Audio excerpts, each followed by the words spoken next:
I went across the border. I live from California to Tijuana. There I met Margarita. Ay, ay, ay, ay. Adeo. Lolole. Lolole. It's a beauty. She hair long to she bouncy. Lips are sweet as honey. And she's getting.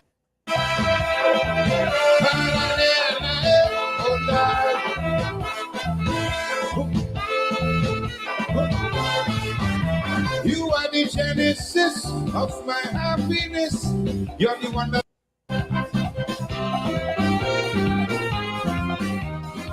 La la la la la la la la la la la la la la la la la la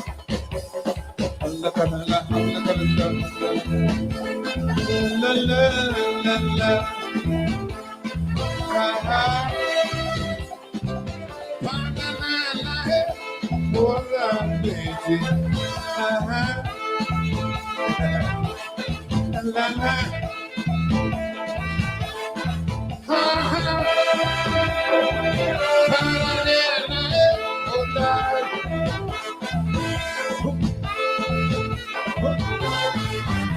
You are the genesis of my happiness. You're the one that I have always dreamed of. But everything I need, everything I want, how can I exist without your sweet love? When I see you in your sorry for me, I am captured by your innovative beauty. If it wasn't for your nanny and Koji, I will marry you and take you in Marachi. My sweet love. Sexy Marachi, sexy Marachi, sexy Marachi, you like it, oh, you like it. Hear the sweet music playing. I want to hold you, I want to rock you, I want to jump you, jump you, jump you, jump you, la la la la la.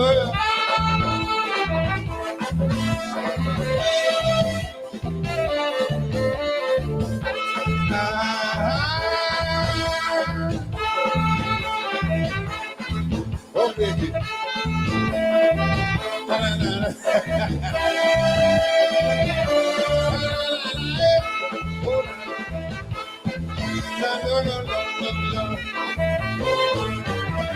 I will tell you true, the way I feel for you.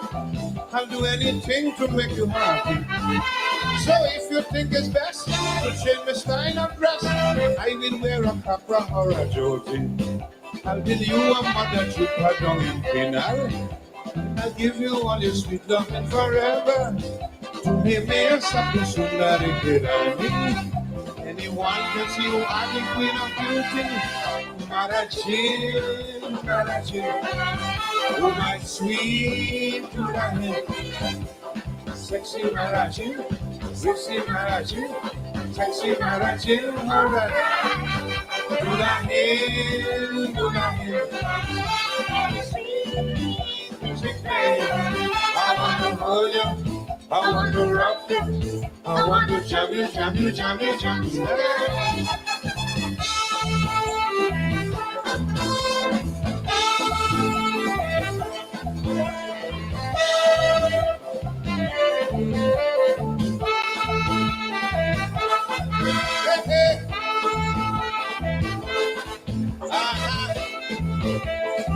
Shooby doody doody dee.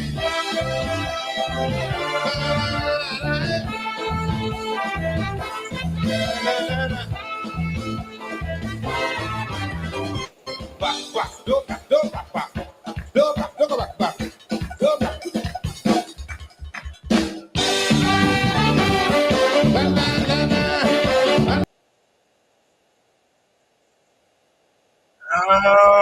Marathon by the Mighty Sparrow. And before that, we of course heard Super Blue doing Soca Baptist. Soca Baptist. Good evening to you and welcome to Politics 101 on a Monday evening. A Monday evening. Welcome to Politics 101, wherever you're joining us from. Wherever you're joining us from, welcome. It is a brand new week, brand new work week. The week, of course, started yesterday. And welcome to Politics 101. We in a religious mood tonight. So let's go. Ladies and gentlemen, name of the song High Mass. Would you please welcome David, Michael, Rada. Woo! Clap your hands. Clap your hands. Hey, children, you pray.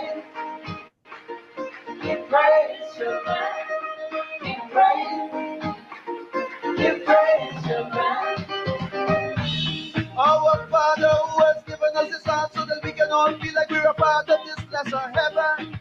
Amen.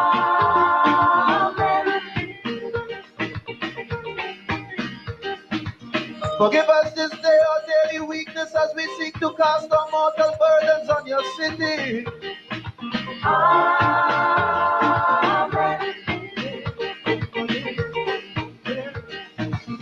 Oh, merciful Father, in this bacchanal season where men lose their reason, but most of us just want to wine and have a good time because we're looking for a life, because we're feeling fine, Lord. Amen.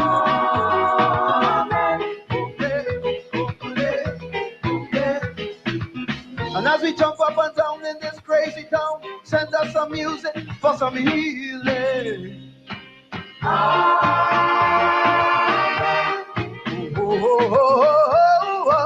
But everybody hand raised. Everybody get praise. Everybody hand raise.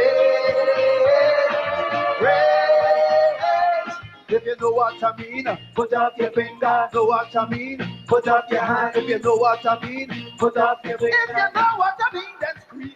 Oh, give Jah his praises, yeah. Oh, let Jah be praised. Oh, the Father in his mercy, he sent a little music to make we vibration raise. So Carnival Day, everybody come and celebrate. Everybody come and celebrate. See the ragamuffin congregate, yeah. Bongo Day, everybody come and celebrate. And let me hear you singing, ooh, eh, eh, ooh, eh, eh. I love the country. Well, let me hear you singing, ooh, eh, eh, ooh, eh, eh. I'm feeling irie, oh yeah, yeah, yeah. Ooh, eh, eh, ooh, eh, eh. I love the country. Well, let me hear you singing, ooh, eh, eh, ooh, eh, eh. I'm feeling irie, yeah, yeah, yeah, yeah. Our Father who has given us this heart so that we can all feel like we're a part of this lesser heaven. Amen. Okay. Congolese. Forgive us this day our daily weakness as we seek to cast our mortal burdens on this painful city.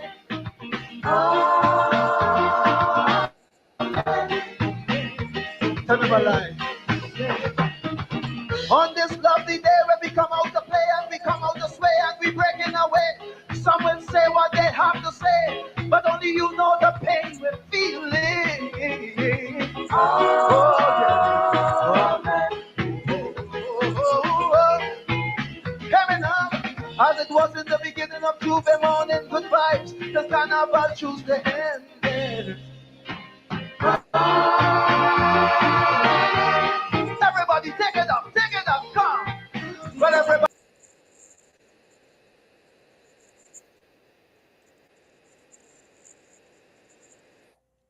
CLR James ask about cricket. What do they know of cricket? Who only cricket knows? I asked them, what do they know of Caribbean music? Who only Caribbean music knows? You see, when you have a combination of ignorance, hypocrisy, cowardice, and autocracy, you end up with what you have in Guyana. Good evening to you. Good night to those of you who are joining us from England and Europe. Welcome to this evening's edition of Politics 101. We started out with Soca Baptist by Super Blue. Then we moved to Marajin by the Mighty Sparrow. And then we move to High Mass by David Michael Rudder.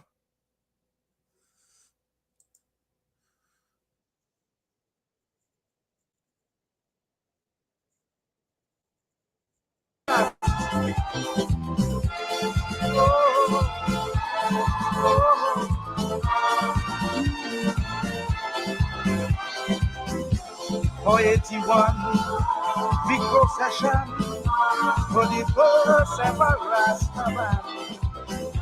All Rasta brothers and the daughters will be on the heavy manner. No vulgarity in the band. Everyone chanting hand in hand, and they singing. Brass mass is a high mass. It's real fast. We play with cha-cha. No vanity, neither no whiskey. Just being free. Everybody happy. Hey!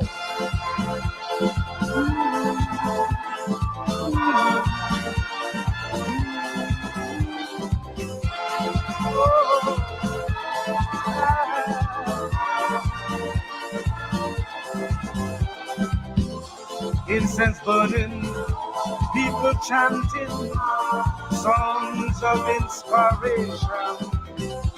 Only I tell, strictly natural, from pumpkin to provision. Even ballheads could try the band. Long they follow regulation, and they chanting. Brass mass is a high mass. It's real fast. We play with cha-cha. No vanity, neither no whiskey. Just be free. Everybody happy. Hey! Oh, ah, oh.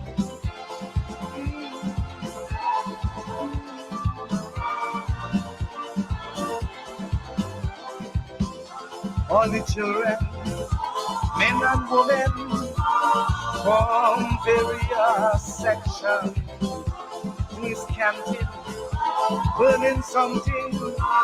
It's peace and love in the band. No kind of indecency. And we praising Marcus Garvey, and we chanting. Brass mass is a high mass. It's real fast.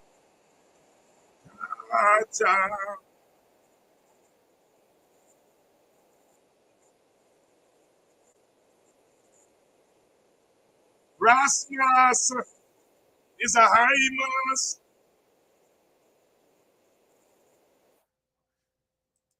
You know, sometimes I wonder the ignorance of my country. That was Rasmas by the mighty explainer. That was before High Mass by David Rudder. Now, Rasmas is using the Rasta religion and bringing it in the party, breaking down the barriers between the party and the religion. And David Rudder do High Mass, which is breaking down the barriers between Christianity and the party. And Sparrow did marriaging, which is breaking down the barrier between Hinduism, because marriaging is the pandit wife. And the moral of the song is that you bring in the Indian woman into the band. He's not singing necessarily on Hinduism. The whole thing is that they lack of the Indian woman. And so he said, bring the Indian woman in the party. Today, they got Indian women in all the party. Marriage in. And of course, Soca Baptist. by Super Blue. He was blue by then. Breaking down the barrier between the party and the Baptist religion. If you see Baptist woman whining, well, the ERC, I'm inviting you all to go after Sparrow, go after Super Blue, go after Explainer, he dead, why you go in the grave and exhume his body? Go after David Rudder. And of course, come after me for playing the music. Imagine the shock with this government arresting an artist for singing a song, according to them, desecrating the Indian goddess, the Hindu goddess. Now, you can disagree with the lyrics of any song.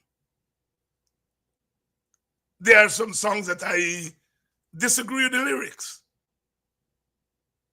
But if I in the dance and the song playing, I dancing.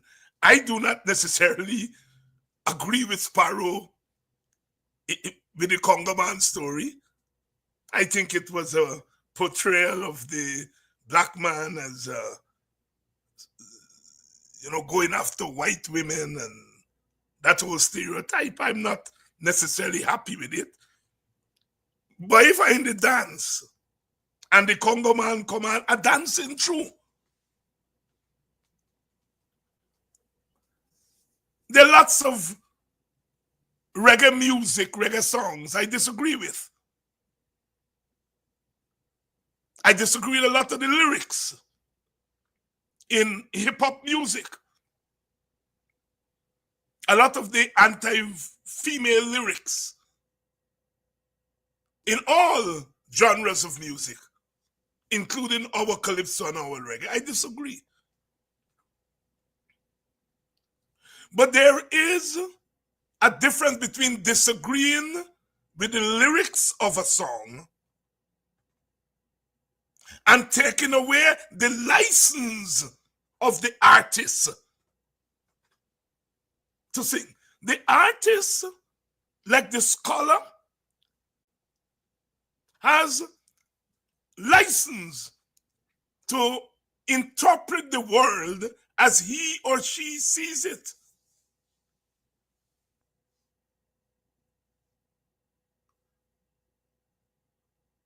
Martin Carter, in one of his poems, talks, he said, when the lights come out at night, only the horse could dance. He's talking about prostitution late at nights. You can disagree.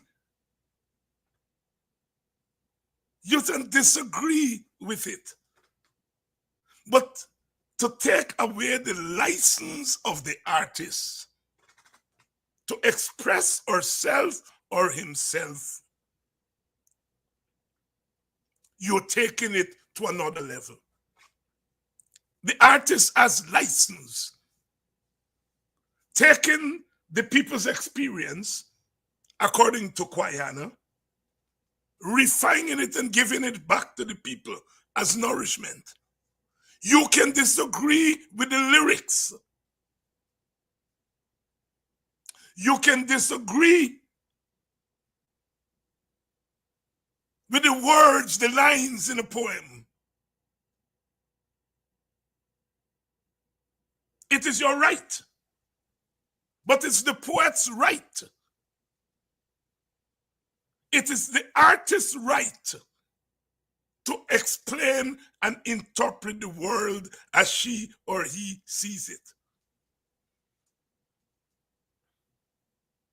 People can think what they want to think about the artist Kello.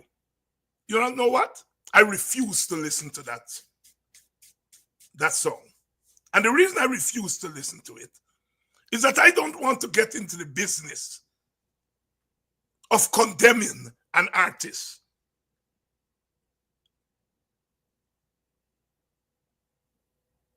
So I haven't listened to it. I have not listened to it. But I respect and will fight for the right of the artist to express himself or herself. As I've shown with our samples here tonight, artists singing about our various religions is nothing new. I remember when Sparrow came out with Marriage In. The Hindu community in Trinidad were up in arms. But the people went to the tent to hear Sparrow sing Marriage In. The government never moved to arrest Sparrow for so-called desecrating the wife of the pandit. What is our society coming to?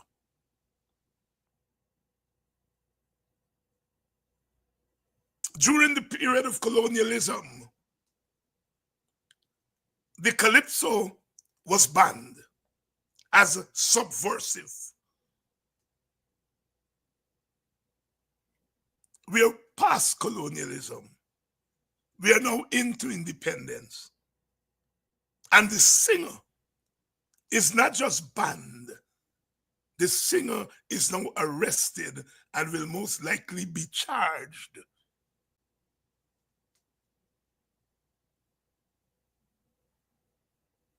Sisters and brothers, these are serious times.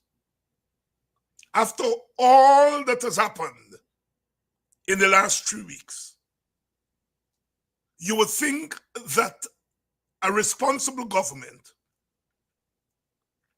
will pull back and say, look, we got this wrong. And this thing is blowing up in our faces. But no, the PPP government is going in for the kill.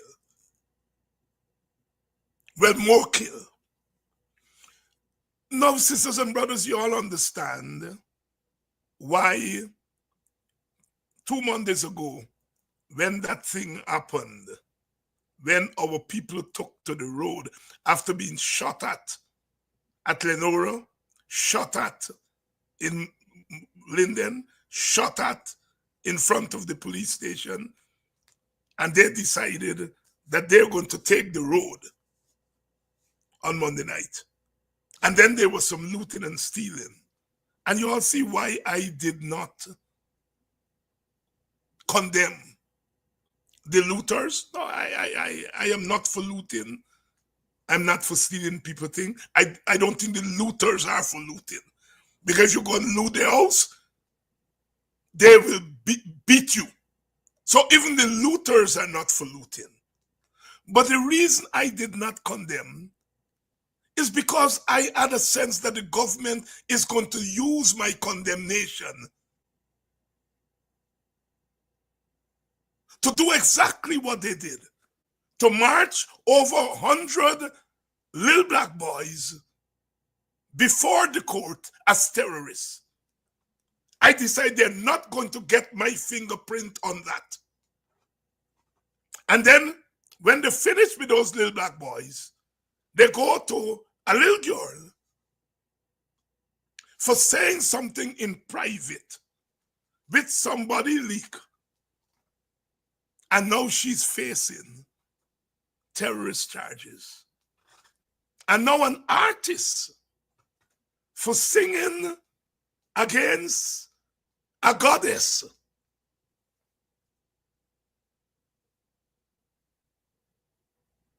is now pulled in. Where does it end? Where does it end?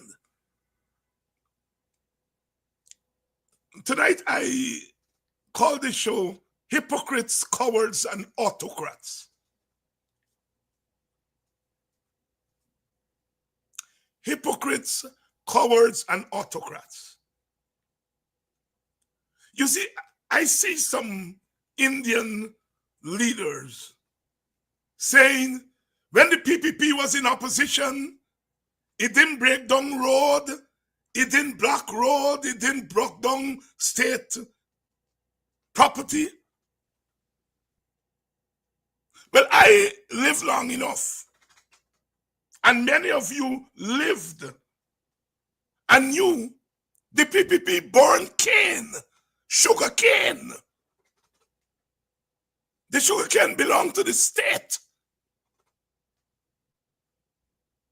If our young people burn tires, which don't belong to the state, they burn tires on the road that belong to the state. Indian brethren under the PPP burn sugar cane that belong to the state in the cane fields that belong to the state.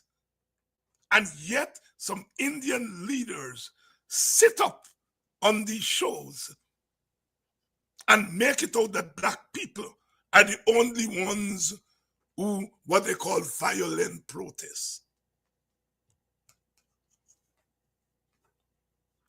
You see, the media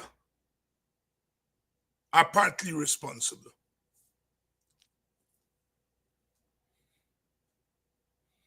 The media, you need to come and push the mic in front of people who know the political history of Guyana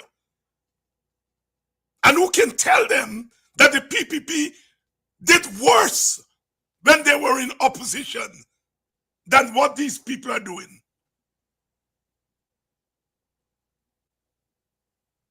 They were under this dictator Burnham and they burned canes. And I never heard one of them being pulled before the courts for burning canes.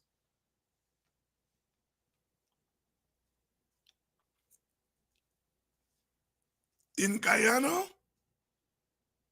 the elites, the economic elites, the cultural elites, the political elites, the religious elites are a bunch of cowards and hypocrites.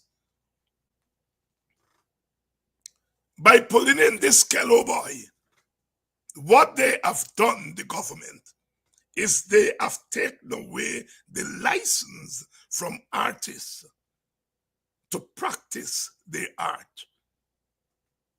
And up to now, I have not seen one artist on the street with a placard. Some of them don't even know what the government is doing to them as artists. Some of them don't care. Where are the Indian artists?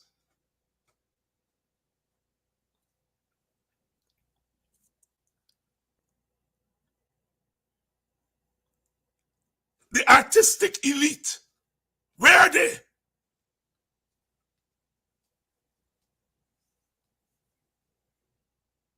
If Granger had done this, if Hoyt had done it, if Corbyn had done it, if Burnham had done it, the Indian voices would have been so loud, even black people would have joined them.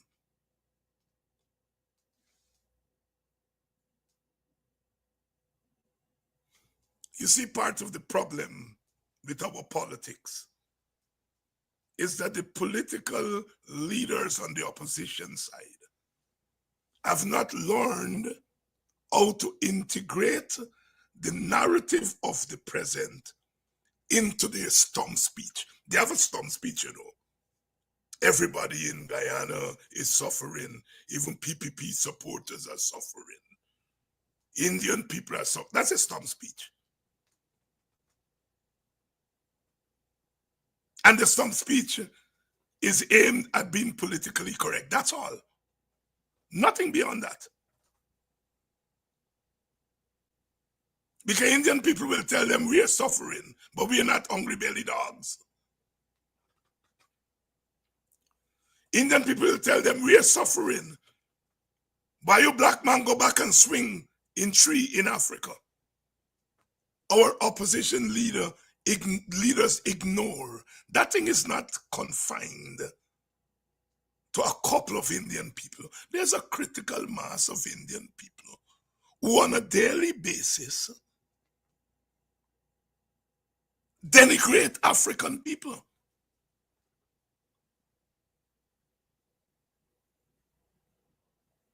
Yet our leaders give the impression that we all are suffering the same.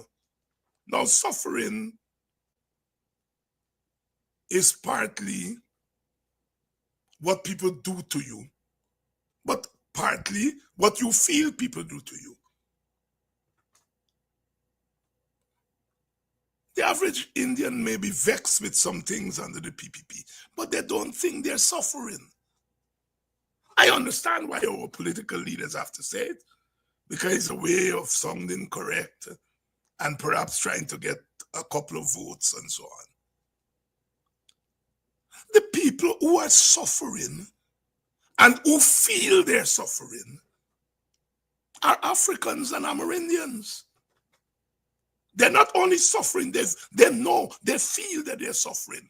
And they know that their suffering is a different suffering from their Indian working class comrades. The teachers know that the government don't check off money for their union. The public servants know that the government don't check off money for the union. But the sugar workers know that the government is checking off money from GAU for them. You watch people and tell them, suffering. I am not saying that Indian people are not suffering. I'm giving you some facts. They're suffering differently. Indian sugar workers are better paid than teachers. They're better paid than public servants.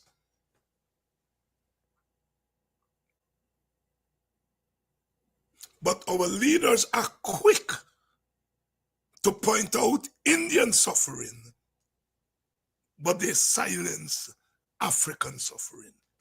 And that's part of the problem. So the PPP could charge over 100 young black men for terrorism. I don't know who they're terrorizing.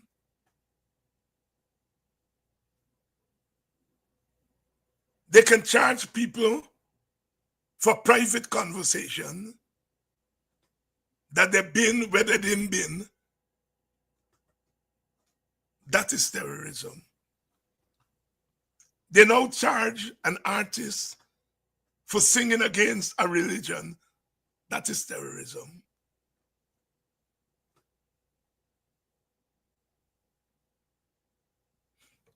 And we on the opposition side, we have put our stamp on those things. The minute we open our mouth and call for peace and calm and denounce and renounce this, the PPP, they start laughing. Look at them fool. We are going to use that to go and raid their supporters.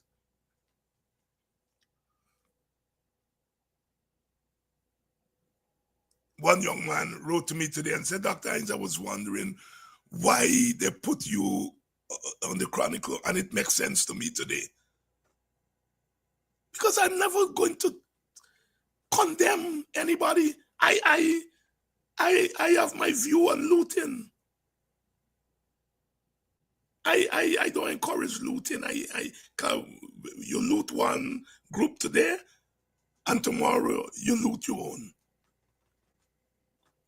But I understand the origins of it. And I am not going to join with the state to further criminalize a marginalized group. But many of us sit up in the air and we want to direct the struggle. Peaceful protest. What the hell is that? Protest is protest.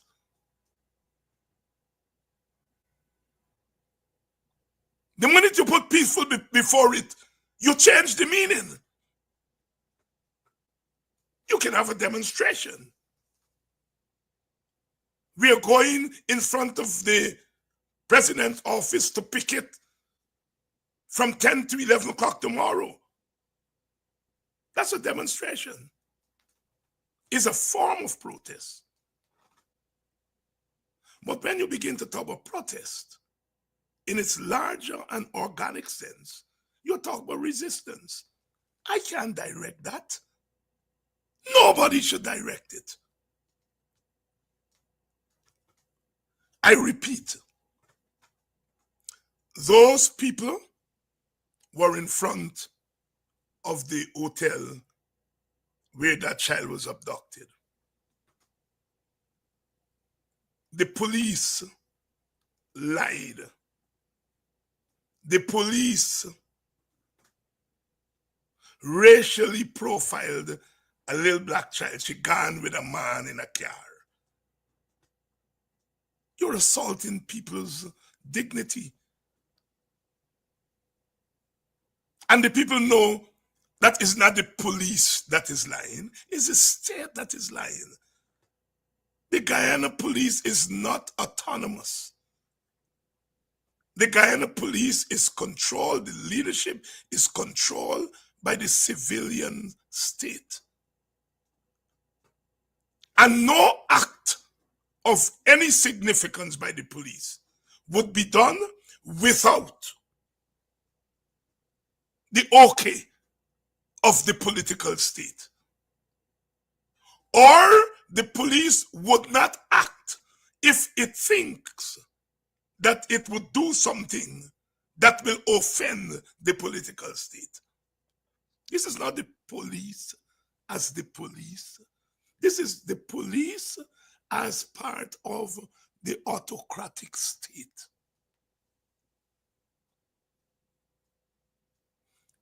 For all the studies that they've done about improving the police force and police reform, it has gotten worse. Why? Because the government has no incentive to depoliticize the police. The politicization of the police is part of the Indian government survival in an African urban enclave. So why do you think the PPP is going to depoliticize the police?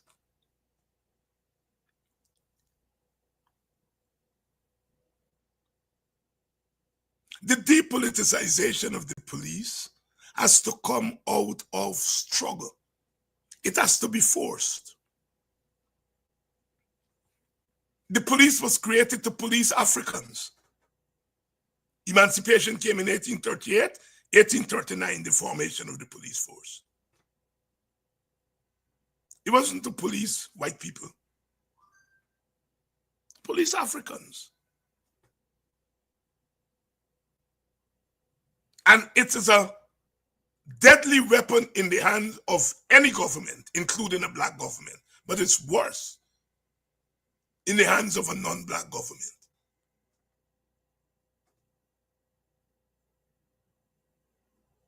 We're in a police state all over the place. What the PPP has done, it has made right. Dr. Jagan said in the 1960s, we are in office, but not in power. We don't control the police force. And he went on, no. They control the leadership of the police force. And the police force is an top-down organization. The orders come from the top, and those at the bottom are forced to follow those orders. So when they were in front of that hotel, you had the hotel burned down. People were behaving bad. The house of the hotel owner burned down, but not one soul was arrested. The police did not shoot one pellet. Why? Because Indians were there. And the police know that if you shoot at a crowd that Indians are inside, the political rulers will take action against you. So they did not.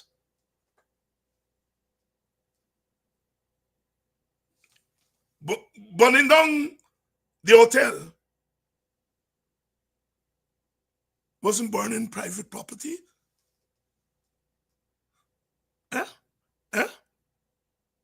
But yet, nobody's charged with terrorism there because Indian people were out there.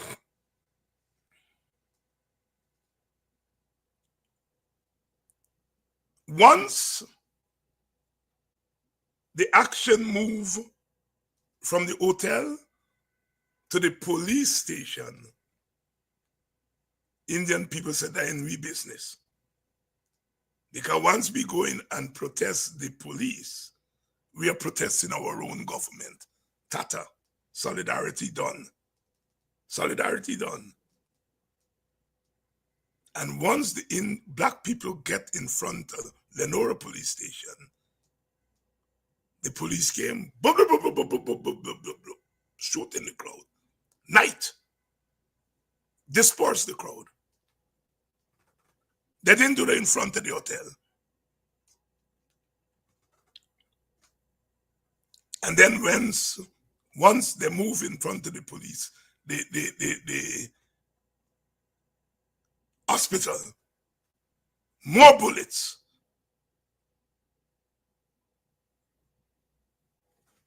Black people were taking bullets at Linden the week before.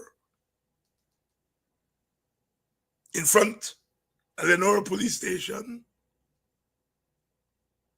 in front of the hospital.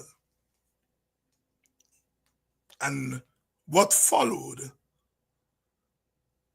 the so-called analysts are fixated on what followed and not what happened before what followed. You all understand why the PPP feels bold to do whatever it does? Everybody's talking about the mayhem, the riot. So police shooting into a crowd is not mayhem. But all of us don't trust the police. You all don't trust the police with certain things, but you all trust the police to shoot and kill black people, children. You heard some of them? Why the police didn't anticipate that these people were going to be on the streets? What they're asking is why the police didn't anticipate that these people are going to be there and prepared to shoot them and kill them. That's what they're asking. So when people are trying to tell me that all Guyanese are against the police for different reasons, Indian people always against the police. Because Indians have been socialized by the PPP to believe that the police is an African organization that brings out the beast in the African, and that the Indians are the recipient of it. So Indian story with the police is a political, partisan story. Black people think with the police is deeper than that.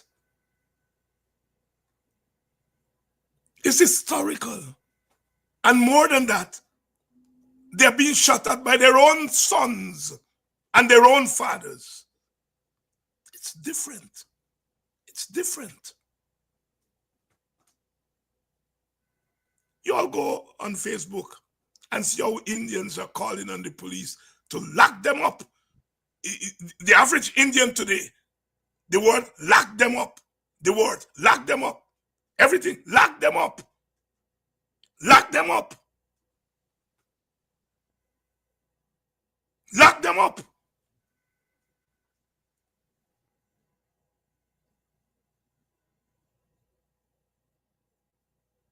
A little white boy, Jonathan Yearwood, said lock them up and throw away the key.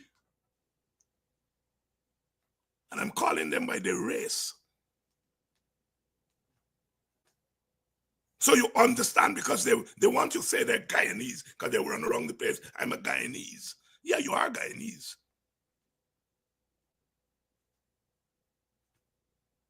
Your civic identity is Guyanese. But your disdain for black people is in your cultural veins that goes right back to slavery.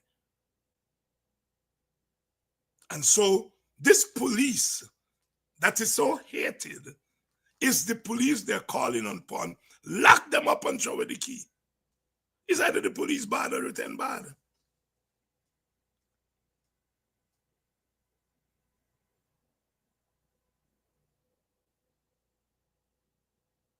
Indian people 5 years ago at Lusiknan, Black Bush Boulder Bush, run police.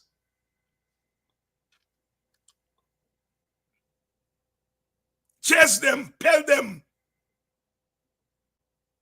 After Jack Dio says, when the police and army come in your community, what you must do, chase them out. Is Jack Dio charged for inciting terrorism? No. Ya Sahib, ya Chatri, ya Brahmin. You're not charged Brahmin and Chatri and Sahib. You're charged Dalits and untouchables, black man and black woman. Jack Dio said plain, when the army and police, they must come for kick down at your door, chase them. And that's what Indian people did. And yet Indian leaders sit up here and pretend that only black people does protest. Only black people protest. Does have violence. Just the other day at Black Bush Boulder, Indian rice farmers, they blocked the road. They blocked the road. But them a Brahmin, them a Chatri. Avidis, a Dalit. So when Avidis do the same thing, it is seen differently. And that's the reality of Guyana.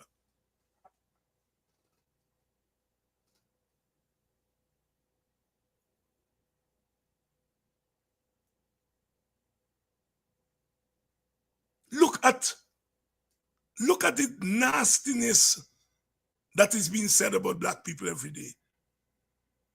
Stinkiness. Every day. Nobody cares. Including our own leaders, who don't make no noise about it. They just take it as a normal. And they said, them people who call in black people hungry belly, them people, they and black people in the same boat. That is the response.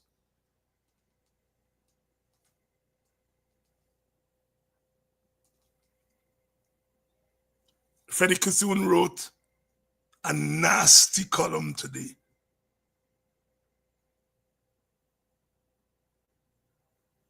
Denouncing the family of that dead child. I bet if I wrote it, there'd be a wanted bulletin for me. Freddie Kissoon writing in the state newspaper, the Chronicle, denouncing the family.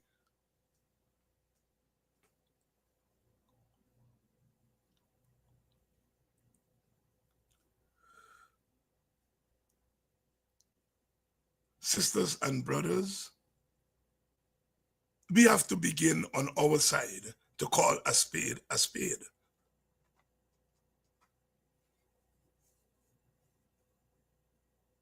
Yes, African protests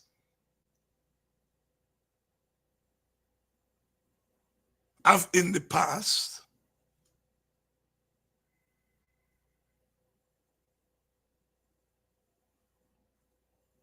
had incidents of attack against East Indians. The opposition figured out that the PPP would plant these young people in the protests and they would carry out those acts.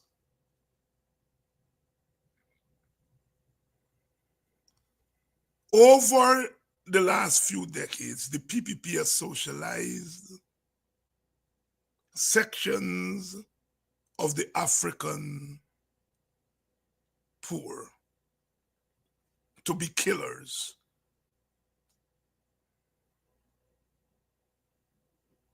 to be mercenaries. They've done so deliberately.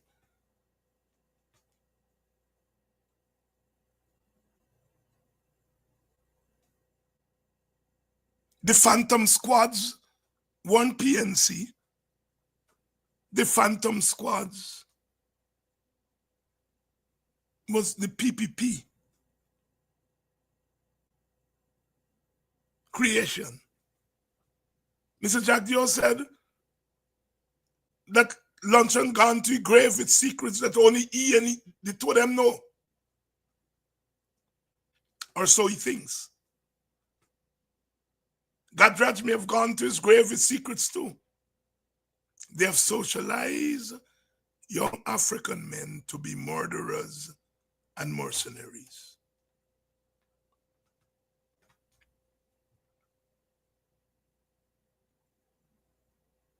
And today, the murderers and mercenaries are taking action against their interests, their meaning the PPP interests. And they now want to give those young people to us as though we create them. Nandal said David Hines is responsible for them, they'll buy them in jail. These young people are socialized under the PPP. Jack Dio tell them, you all make money. David Hines and Vincent Alexander don't want you all make money. Ravi Dev said, don't care if the PPP tricking you. Don't take the tricking. Just get your little small piece. They are socializing young black people to think a certain way. But when they go overboard and they dress them up with red jersey and they're shaming them in front of their own people, there's bound to be a backlash. There's bound to be a backlash. And now the backlash has come. They're rounding them up as terrorists. Jack Dio himself said that some people may be wrongly imprisoned. He said that. First of all, it's clear that they give the orders. And second, they did no investigation. They go on the camera, they see some little boy, they go, pick them up. He admit that some of the boys them and do nothing. but it's a case of Black Peter pay for Black Paul, and Black Paul pay for all black man. You all know I ain't holding back. I saying it as it is. Because they must hear it as it is.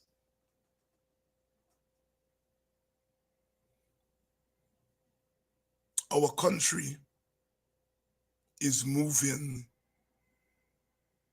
to the brink, if it's not there already.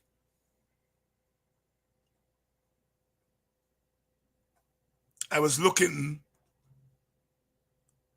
at the funeral of the two young men in Linden. And those young people put the coffins down on the bridge of the police station. And the police hurled tear gas at them. And I heard those young people say, these people don't want peace. I heard them saying, these people don't want peace. You all see? They don't want peace. They want we on the opposition side to be calling for peace. And some of us fall for that thing. Fall for that thing. They're barefaced, they don't care.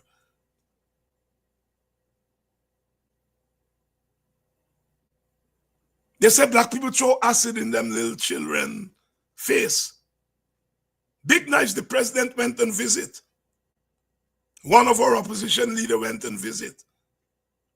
And neither the president nor that opposition leader has said a word to date about the fact that nobody has been arrested. And that the rumor is that it is a domestic matter. The president is not going to apologize. But our sister, who went there and visit to give her sympathy, to give excuse for our black thugs, she hasn't said anything yet.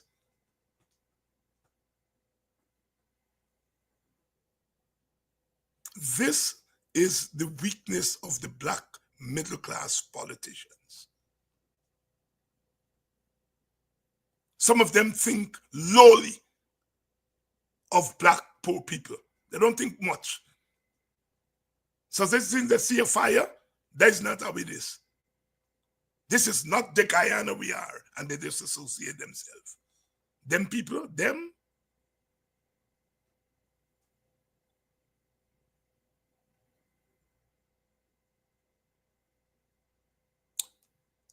some of that black middle class, for them, politics is about numbers, data, not human beings. But the logic of our politics takes us there.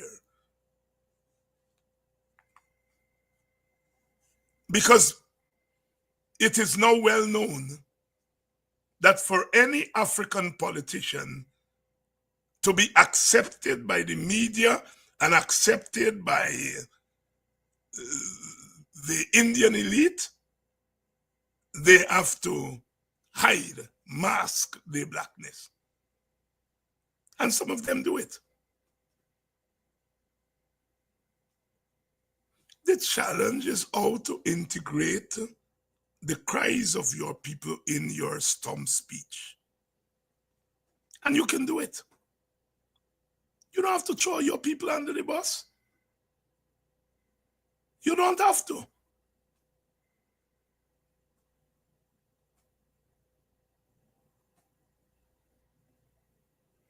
This is a serious time. And I'm calling out the Indian brethren. I'm calling them out. Because this is not just PPP. These are ordinary Indian people in their hundreds, in their thousands. You just go on Facebook. And the comments that come in from them. There's some bad comments that come from black people too, but not at the same volume.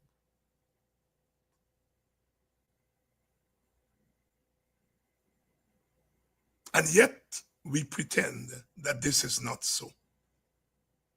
Something is happening before our faces. And for some political correctness, we okay beating up on little black boys, calling them scrapers, beating up on them because it's easy to beat up on them. But when Indian people are behaving like scrapers, because those Indian people who are cussing black people, dehumanizing black people every day, they're scrapers. They're cultural scrapers. But we don't call them scrapers. The ERC don't go after them. The ERC promised legal action against Skello. Legal action.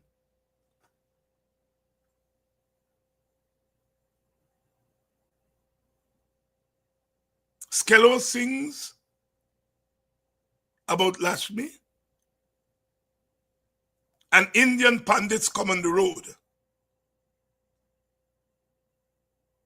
And no African telling them that they carry the so and so. They came on the road, 40 of them, they say. They make nice, and the next day the boy get arrested.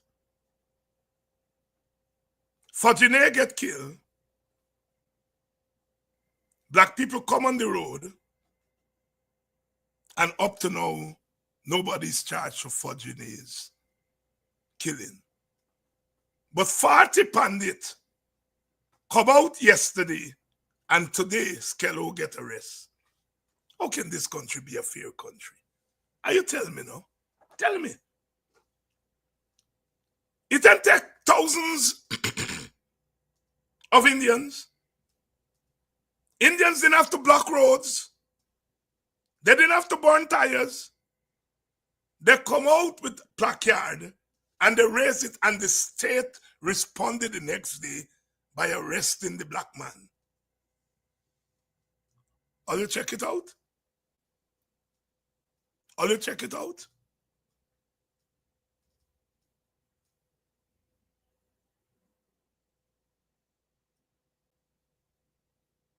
They don't have to burn roads. They don't have to burn tires, sorry. They don't have to block roads. All they have to do is to wink at the state, wink at the government and the government act. That is what Transparency International meant when it says that the PPP has become captive of the economic and political elites.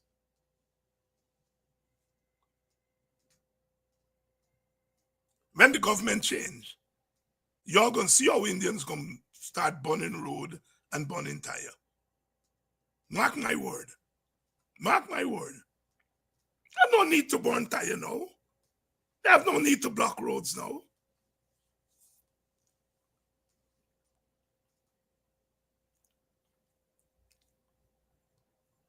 Because since they say quit, the government respond. But black people, when they say quit, bow, bow, bow, bow, bow. Take bullet.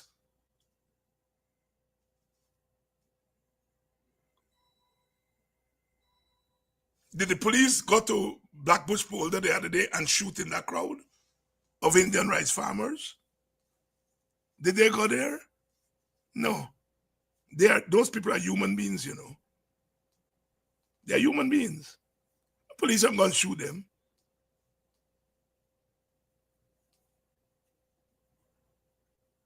But since a black man or a set of black people come in the public space, police and bullet in them, and the elites have remained quiet.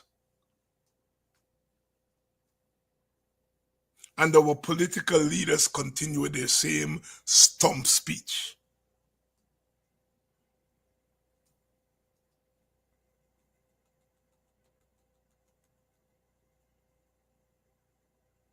Sisters and brothers, this incident in which this young child has been killed has opened up this society. We are talking about justice for Adriana. What is that justice? At the level of the family wants to know the truth. That is part of justice. And whoever killed that child should pay the penalty of the law. That's a second aspect of justice for Adriana. Third, the family must be compensated. Money can bring back life. But certainly it can be a symbolic gesture by the state. Compensation,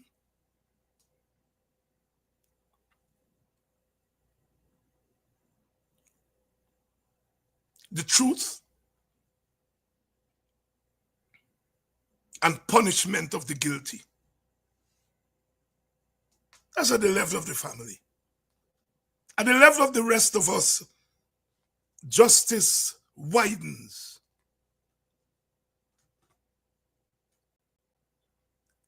We know the PPP is not going to reform the police. Stop it. Stop it. They're not going to do it. Stop calling for it. Ikin must resign, and then they're going to put Ikin number 4, Ikin 4.0. Forget about it. Justice must mean for the wider society, the wider African Guyanese community, the wider society, the depoliticization of the police force. But that is not going to be done by the PPP. Which means justice has to be the removal of the PPP from office.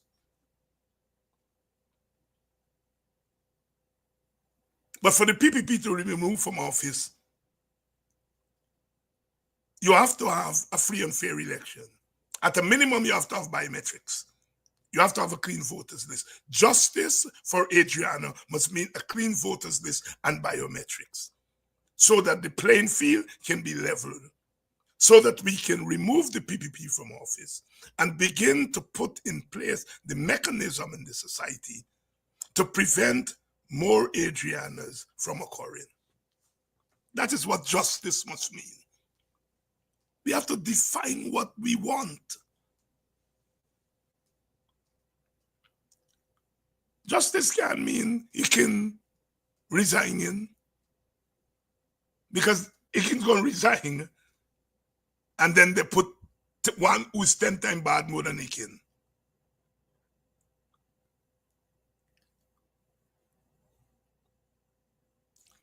Justice for Adriana has to be seen at different levels, at the level of the family, at the level of the community, and at the level of the country.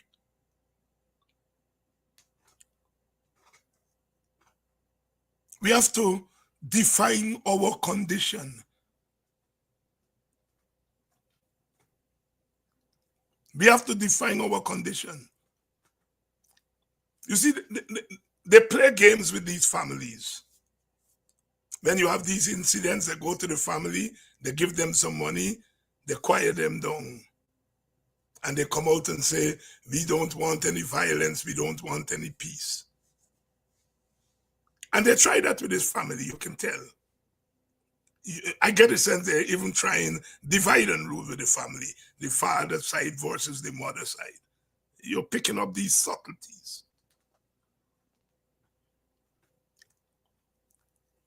But because people are on the road, in Guyana, outside of Guyana, the family has fortification. And the family is taking a stronger stance than other families. And so the plan to buy off the family has backfired.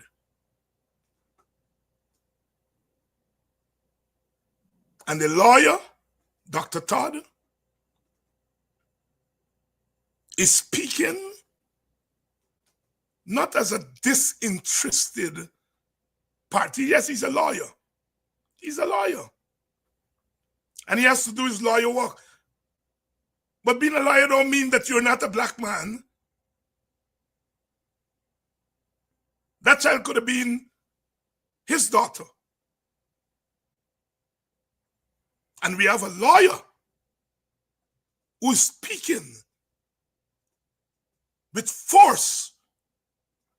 Jack, you can call him a two-bit lawyer. That's just your business.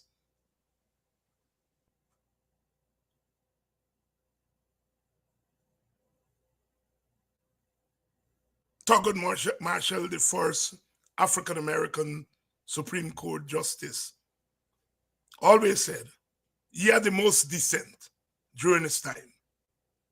He had the most dissent on the court. And he explained it by saying that his function on the court is not to contract rights, but to expand rights. And so it's good to hear a lawyer who's doing his lawyerly work, but doing it within the context of the situation. You see, for too long, our professionals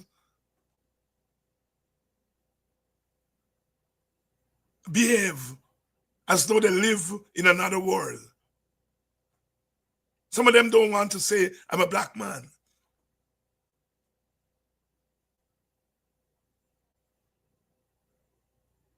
I heard Winston Jordan say, I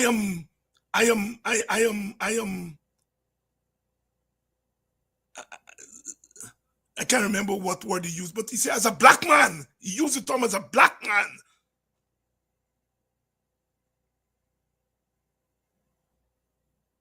How many middle-class men and women will refer to themselves as black man or black woman?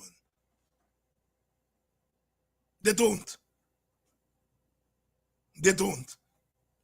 And the fact that they do not, they give the government space to say that it is not practicing racism and apartheid.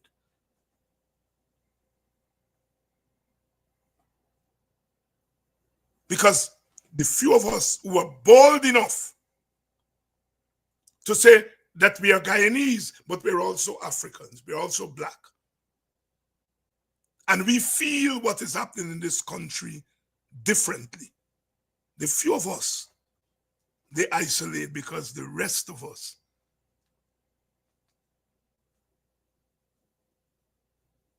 even when we say something partly condemnatory of the government, we always qualify it.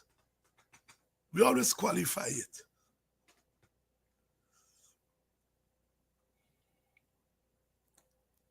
So it's clear where the government is going. It's clear where the PPP is. This is going right into the election. And I think the PPP has decided, back to back, belly to belly, I don't give a damn. I done that already. And they're seeing this through to the end. And if we on the opposition side can't recognize that, and can't recognize that we are going into an election, but this is more than an election, and that our narratives have to be multifaceted. Can't be one narrative.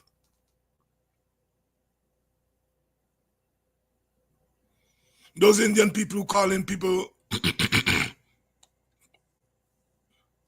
hungry belly dog, monkey,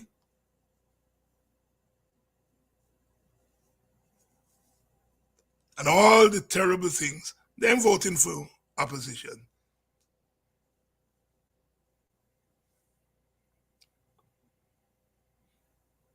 If the opposition want Indian votes, they have to identify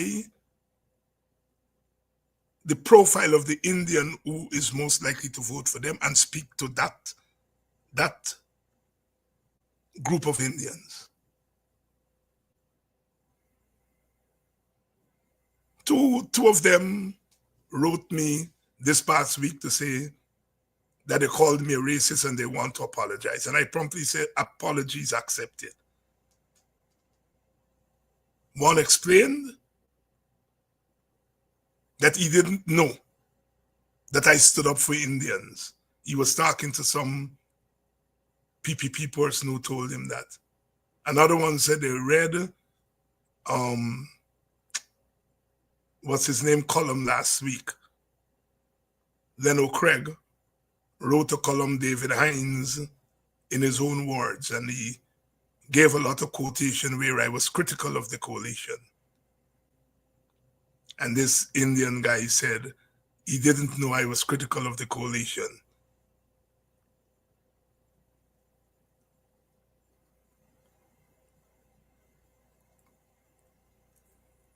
I have no doubt in my mind that Indian people, once power is removed from the PPP, will change their behavior. It is not natural for them to be doing and saying what they're doing and saying. No. They're responding politically.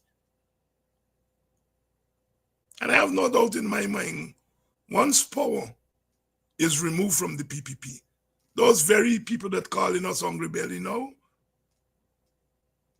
they will pretend that they never called us hungry belly.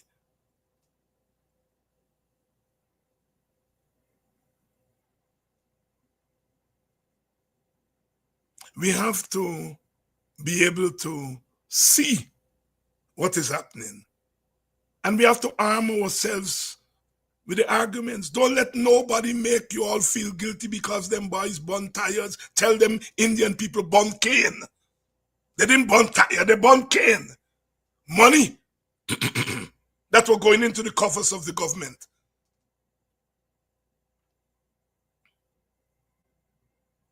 Don't let them make you denounce your sons because they loot some supermarkets. The first looters of those Chinese supermarkets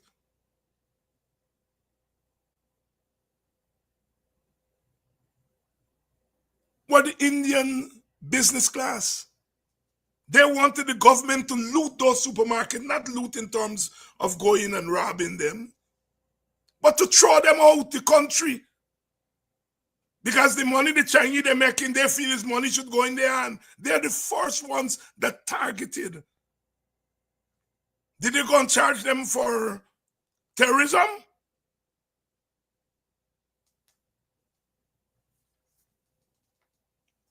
They sat there and prayed for those boys to attack Indian people, to go and rape Indian women and so on. And they're disappointed it didn't happen. So they have to invent, as it true, some Indian man, Larry, some old story.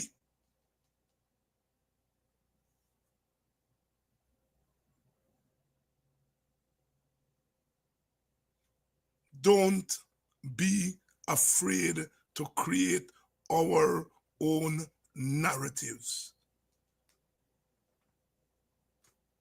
Our own narratives.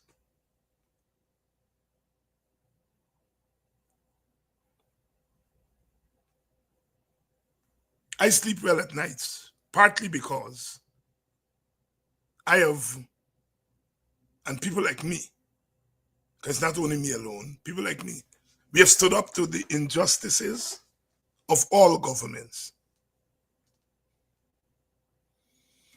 And it gives us a moral responsibility to stand up 10 times more aggressively against a government not of our own skin color. I am criticized. Some people go as far as to say that Dr. Angie helped to bring down the coalition government. And I accept that criticism. I'm not running away from it. I accept that criticism. But if I had criticized the coalition and when the PPP come in, I go to sleep, then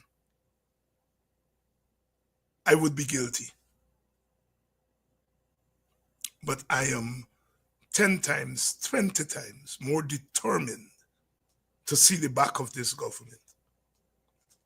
And as usual, I risk my liberty and my life, as so many of us do. This government is prepared to use the state, to use the law, to use the police, to use the army to protect itself. No shame, none.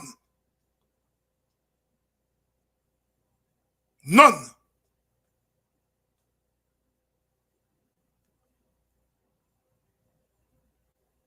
And we have to resolve that this nonsense of calling for peace and calm and so on, when a government is on the rampage, it's nonsense.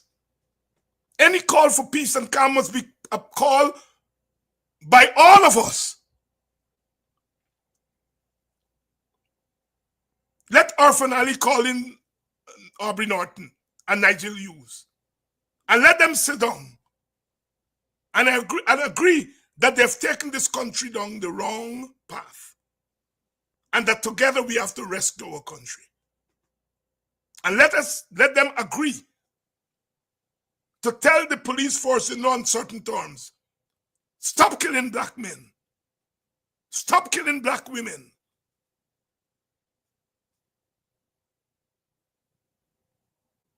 To tell the army your place is in the barracks. And when you agree to those things, to share the oil money equitably, take Clive Thomas' proposal.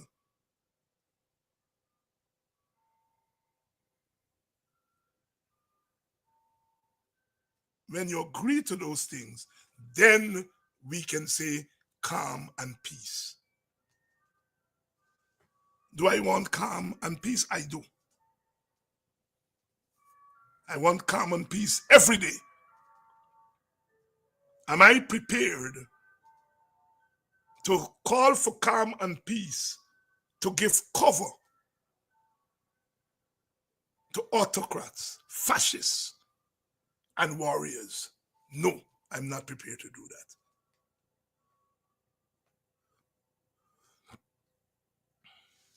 The family has done us a great turn. They've decided they're not burying the child until they get some answers. I understand they're thinking about embalming the body. That's bravery. That's bravery on the part of that family. They're brave. They're brave. And their bravery comes from the fact that when they look around all over Guyana, all over the world, they see people like them standing in their corner, refusing to bow.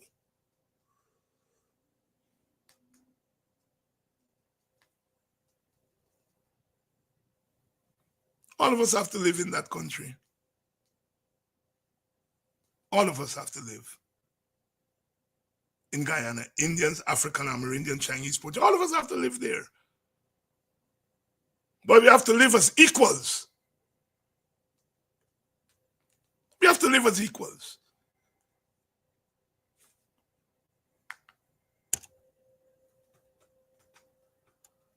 The struggle goes on.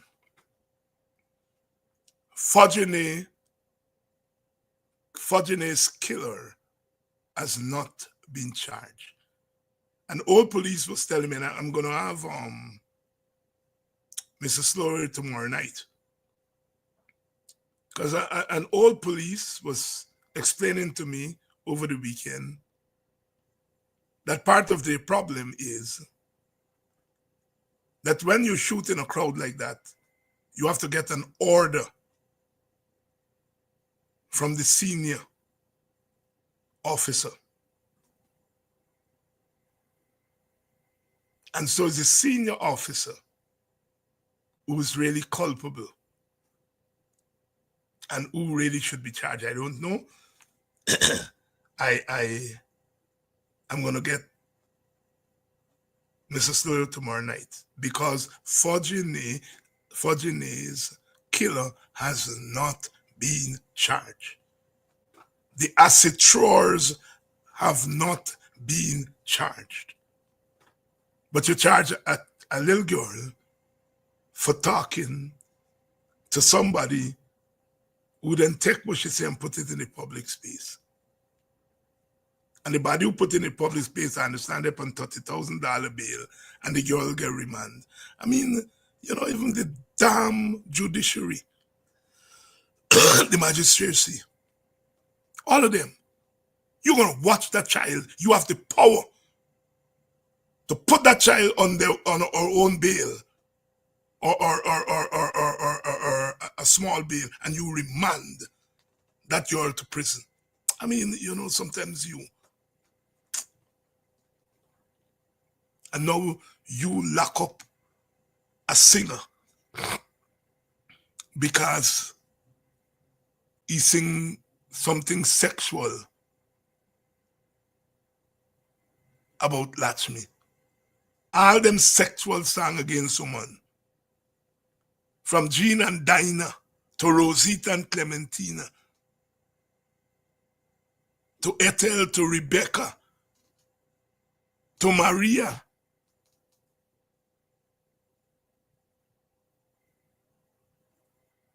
All them songs that sing about sex against women, black women, you all weren't concerned. Now there's a song against a goddess, and you're all going crazy because the goddess is the goddess of superior beings. All them songs was sing against women. Misogyny, reggae, calypso, hip hop. Nobody cares. Nobody cares. When Denise Belfon,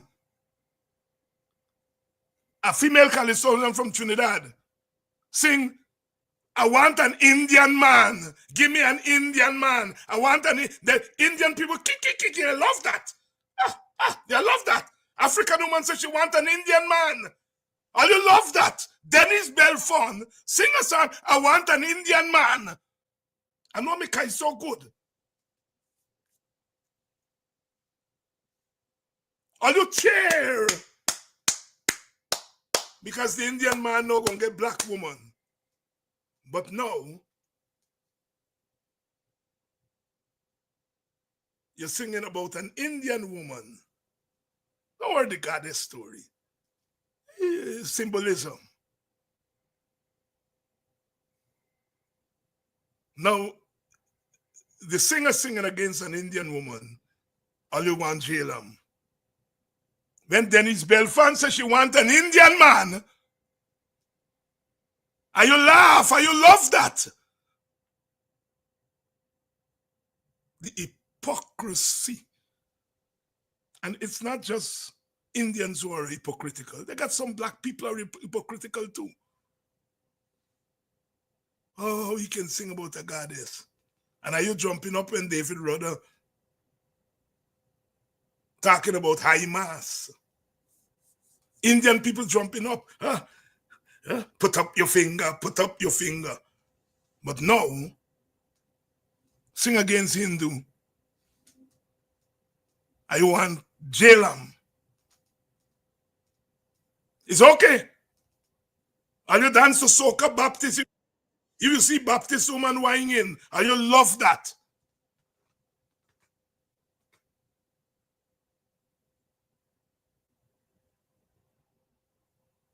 You sing against Spanish woman, and you love that. They sing against Jean and Dinah and Rosita and Clementina and all them. And I you love that. And if you see how we all going on, and black people saying, yes, dance the thing, girl, dance the thing.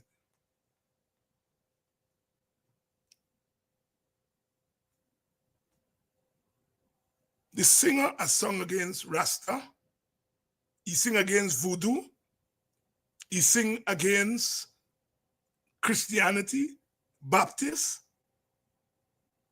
What wrong if you sing against Hinduism? You don't have to agree with the lyrics.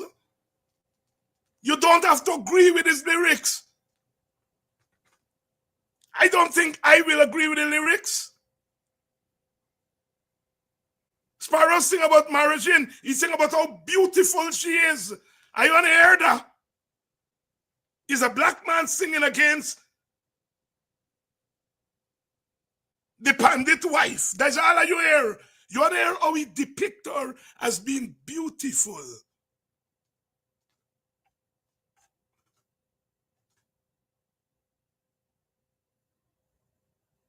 The hypocrisy. The hypocrisy. The hypocrisy. Some of you all will burn in hell. I know that. Some of you all will burn in hell. Just go through Sparrow Calypso. They get any woman's parents sing about. From Rose to this body, that body, Sparrow sing about all of them. All of them. He sing about white woman. He sing about Congo man. You all were not incensed by that. Our own, the mighty Kaichor. A drunk man walk in a graveyard and to the top of his voice, start ball. He take spiritualism, African spiritualism, and put it in Kaiso. I think he was a Jordanite.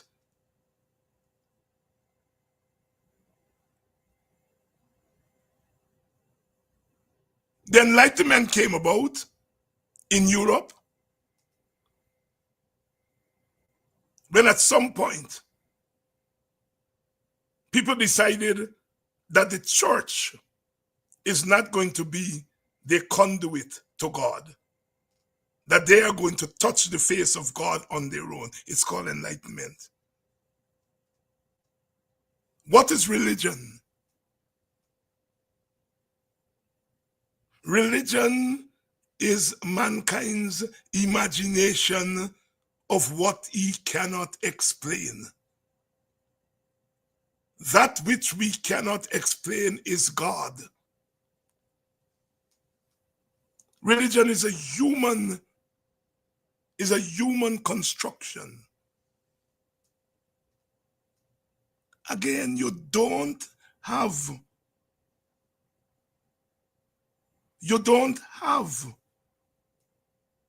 look, John, look, you remind me. Sparrow sing about the queen bedroom.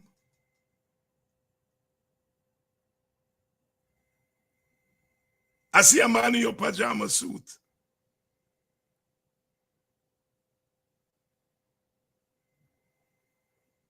What is this thing about jailing a man for singing about Hindu? What is it?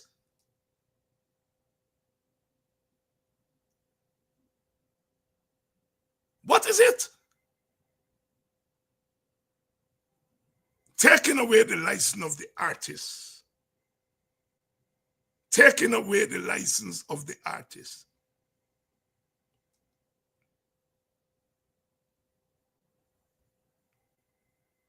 So Indian womanhood is sacred, must not be touched by the singer.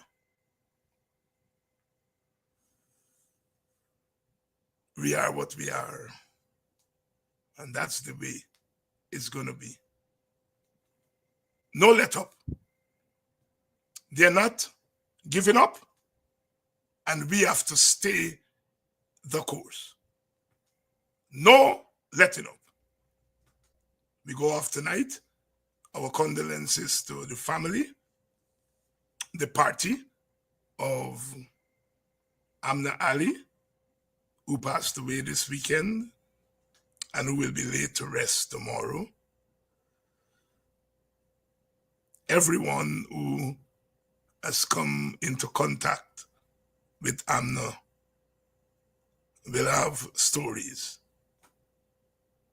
Some nice, some not so nice. But the one thing you can say about Amna Ali, she was loyal to her party. And that loyalty has to worth something. Here's an Indian woman loving a black party.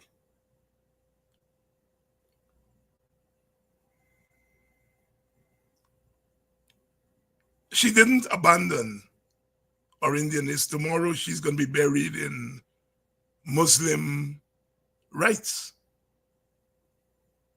She showed how to remain culturally firm in your Indianness, your Muslimness, while loving your party, which is in effect the black party. That's courageous. That's courageous.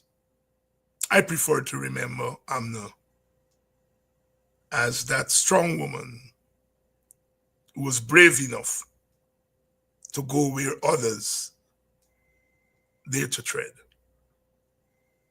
I did not know her as well as others. I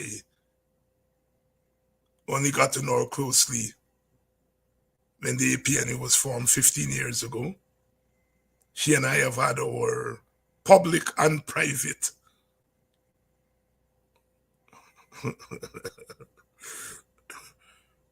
exchange of words. There was one of those persons didn't back down. Didn't back down.